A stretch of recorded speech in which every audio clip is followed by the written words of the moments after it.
E acaba que isso impacta um pouco uma coisa muito importante para o samba, que é a tradição oral, né? Que é a coisa das novas gerações, do pai aprender com o filho. Aí o filho olha, não, eu quero disco music, aquele caça-samba, essa coisa de velho, né? Então quebra, né, essa passagem que está vindo desde o começo da chegada da negritude aqui no Brasil. E aí começa a ter uma ameaça aí, porque a juventude começa um pouco a se desinteressar disso, e a galera quer o baile black, o baile disco, e isso começa a deixar os sambistas numa situação meio complicada, né? E eles começam a ver uma ameaça ali e uma perca de espaço na indústria musical, na indústria artística, nos festivais, nos eventos da televisão, né? Então isso realmente é uma ameaça à sobrevivência, tanto material, mas também cultural do samba, né? E para reagir a isso, o que aconteceu? O Clube do Samba. Aí tem a figura do João, né, que é muito importante para pensar nisso, que ficava ali idealizado como liderança, como uma pessoa que estava na frente, que vai centralizando muita gente importante, muita gente poderosa do samba naquele lugar. E essa capacidade de ter essa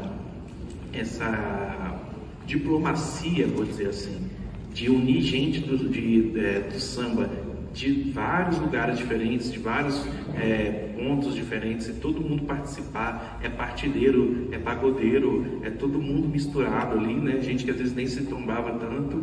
Dentro desse contexto, acontece essa união muito poderosa. E o Clube do Samba, ele não vai ficar só no, vamos aqui, né? Nós somos os bambas, vamos aqui fazer o nosso castelo de cristal do samba e a gente é foda, e né, o resto do mundo que se lasque.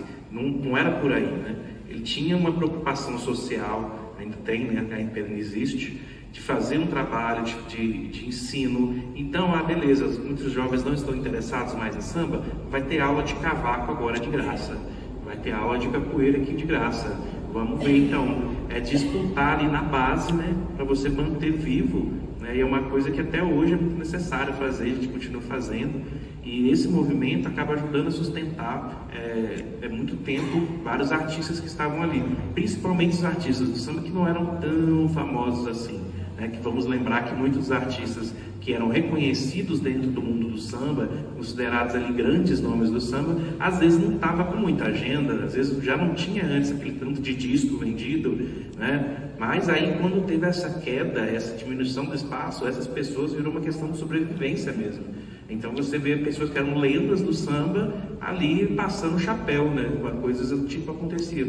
Nesse contexto, o Clube do Samba foi mais um espaço de acolhimento dessas pessoas e para manter a dignidade desse pessoal também funcionando, né? Fora também o protagonismo de várias mulheres que foram colocadas nessa época, que foi uma coisa que também é uma coisa importante, como a gente viu lá, desde lá de trás, né? Tem uma tendência a pessoa fazer um apagamento das figuras femininas dentro do espaço do samba e a galera está organizando. Então essa coisa de organizar tudo continua, essa tradição não morreu.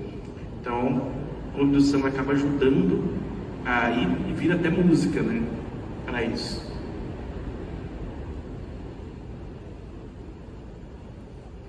Bom, aí agora a gente já está falando desse mesmo contexto em que tem toda uma disputa, né, de identidade musical, tá? Mais ou menos nessa mesma época.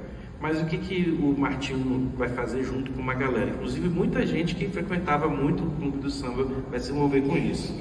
Martinho vai a Angola, tem esse disco aí, né, o Canto Livre de Angola. Ele tem uma experiência de buscar essas raízes afro-brasileiras do samba, buscar essas raízes especificamente africanas do samba e fazer essa reconexão com a ancestralidade dele, e vários outros sambistas também percebem isso. E tem a descoberta de um ritmo musical, um gênero musical muito parecido com o samba, né? Que é o samba, que é um parente distante, mas não tão distante do samba, que tem muita coisa em comum, e isso dá assim, uma explodida na cabeça do Martinho da Vila, como se ele tivesse achado, né, descobrido a pedra filosofal, né? Um parêntese, não sei se a memória de vocês está boa, mas eu vou testar. Mentira, não vou não, gente, eu já vou jogar a informação. Na primeira aula, a gente teve aquela aula que fala sobre sobre o período da escravização, dos tráficos negreiros, enfim, das pessoas que vieram para cá. E eu trouxe uma citação que eu acho que é muito importante para isso que você está trazendo, porque, enfim, né, enquanto o Matheus está falando aqui que aqui no Brasil a gente tinha o samba e lá em África tinha o semba e eles eram muito parecidos, muito similares, naquela primeira aula eu trouxe uma citação do Ney Lopes, que ele vira e fala: antes do samba ser samba, ele era semba. Então, já na primeira aula, a gente já trouxe essa referência, né? E essa referência é uma referência histórica, porque foram essas pessoas que vieram para cá escravizadas que trouxeram esse gênero e que isso foi se transformando, foi se modificando a ponto do Martinho na Vila, em 72, ir para Angola, e aí ele se deparar com isso, com esse gênero de novo, e achar que isso é novidade.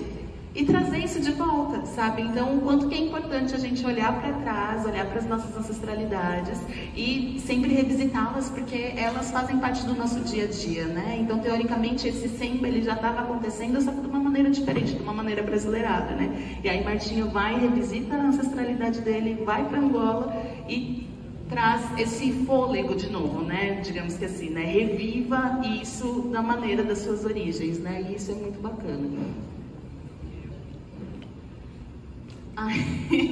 Matheus está me lembrando uma história que, enfim, né, vou contar aqui, né? O Martinho, ele sempre foi uma pessoa que, pelo menos nessa época, né, eu acho que depois que ele vai para Angola ele muda algumas perspectivas dele, mas ele era uma pessoa cristã.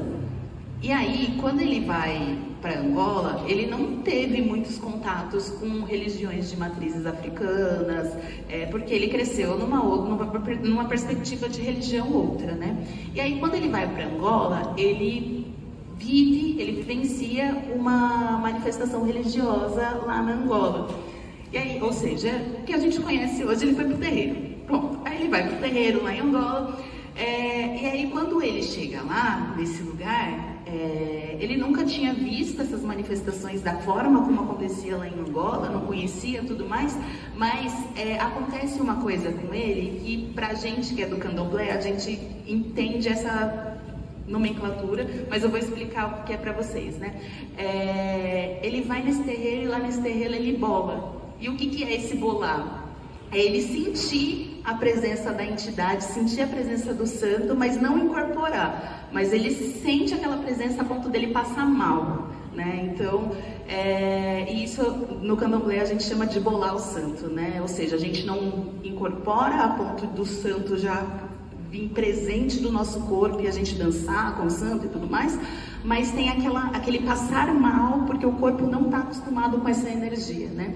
E aí, a partir desse momento que ele vivencia isso, a perspectiva dele lá em Angola muda totalmente, a ponto dele compor esse álbum, e nesse álbum tem uma música que ele fala, não vou lembrar o nome da música agora, mas tem uma música que ele fala que enfim, né, ele está contando na música toda a desmistificação dele nessa presença, né, nesse lugar que ele está conhecendo, que ele está passando um tempo, e ele fala assim, quando você sente a presença, mesmo quando você não é da religião, como acreditar, né? Então ele vai trazendo várias narrativas disso, né? E essa viagem foi muito importante, né? O Martinho não foi sozinho, foi com vários outros músicos, inclusive o Djavan foi também, né? E o Djavan, ele tem uma influência muito grande de músicas afro-caribenhas e tudo mais.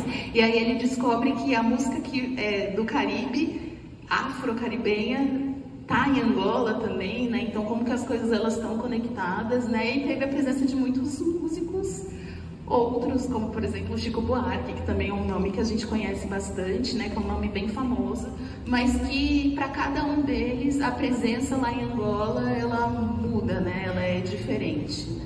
A ponto, enfim, né, do Martinho conseguir compor um álbum inteiro falando sobre essa perspectiva e também sobre essa vivência dele estando lá nesse lugar de religião, nesse lugar de sagrado. E, sei lá, pro Chico Buarque bate de uma outra forma a ponto dele compor Morena de Angola. Não sei se todo mundo conhece, né? Morena de Angola, que tem o chocalho amarrado na canela. Não sei se ela mexe o chocalho ou se é o chocalho que mexe com ela. É de uma poética, de uma profundeza muito grande nessa música. Mas enfim, né? Isso aí contém ironia, gente. Mas é isso. Continuando.